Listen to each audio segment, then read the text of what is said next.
But 87-year-old George Soros is no fictional oligarch, he's very real, and he's on a mission to halt Brexit. While many young Brits may have never even heard of the banker who made £1 billion, £700 million, betting against the pound on Black Wednesday in 1992, Soros may soon be the name on everyone's lips. For he has donated £400,000 to the pro-EU campaign group, Best for Britain, which has signed up a network of pro-EU MPs to lobby for a second referendum on Brexit.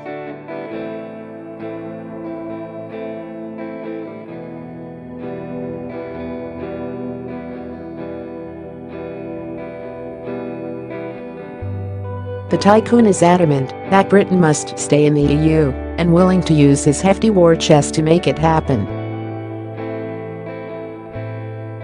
Big bucks and political maneuvering are Soros' speciality. He has spent hundreds of millions overthrowing repressive governments in his native Hungary, as well as Georgia and the Ukraine, and has plowed billions into promoting political projects. His Open Society Foundation, OSF, which promotes everything from human rights to democracy, has a budget of $1 billion and works in 100 countries. He's donated more cash to charity than almost anyone else in history, and eye-watering £23 billion, but has also become a lightning rod for those who distrust the immense power he wields. The Open Society Foundations insist they fund organizations that defend human rights and campaign for governments to be accountable to their people. They say they do not fund political parties or promote regime change. While many laud his philanthropic adventures, his activism has also led to a massive backlash from those who claim Mr. Soros is forcing his own views on the public. He's now a hate figure in countries such as Russia, Romania and his native Hungary, with the Hungarian PM basing his re-election campaign on a vow to eradicate Mr. Soros's influence from the country.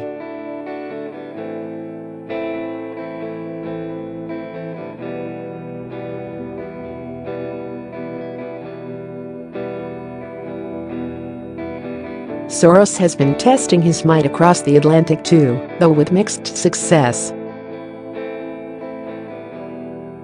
He spent at least $25 million trying to stop the re-election of George W. Bush in 2004, even describing his efforts as a matter of life and death, though this was one battle Soros couldn't swing, as Bush was re-elected. It didn't deter Soros, though, who continues to put money into U.S. politics. He spent $9 million backing Hillary Clinton's fight against Trump in November 2016. He had more luck campaigning for drug reform. He was a major funder of the recent successful bid to make weed legal in California. While Soros lives on a vast estate outside New York, his interest in British politics goes back decades. Born in Hungary in 1930, when the country was occupied by the Nazis, teenage George was ordered to hand out deportation notices. Instead, he told the targets not to report to the authorities and was eventually forced into hiding. After the war, he studied at the London School of Economics, working as a waiter at night to support himself, before entering the city as a fund manager and doing the $1 billion Black Wednesday deal, which made him famous. More than 500 guests, including 4 presidents, watched as Soros tied the knot with his third wife, Tomiko Bolton, during the 3-day celebration in 2013.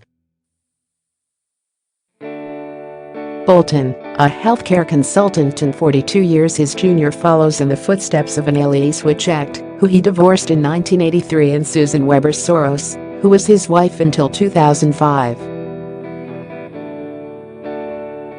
While Soros's pals are formidable in the world of politics, his son Alexander, 32, counts A-listers such as Usher and George Clooney among his friends. The playboy and philanthropist, who is the son of George and his second wife, is famous for the lavish slumber parties with models he threw at Camp Soros, a rented $72 million estate in the Hamptons in 2016. NBA stars and Nick Party kids turned up for games of drunken hide and seek while chefs served up lobster bakes. George's sister-in-law Daisy, 87, has been sued by her chauffeur, who claimed she made him sleep on the floor because he is gay while her dog got the bed. Soros may have made a name for himself fighting for democracy, but could he now bring about the most anti-democratic act as he tries to keep Britain in the EU?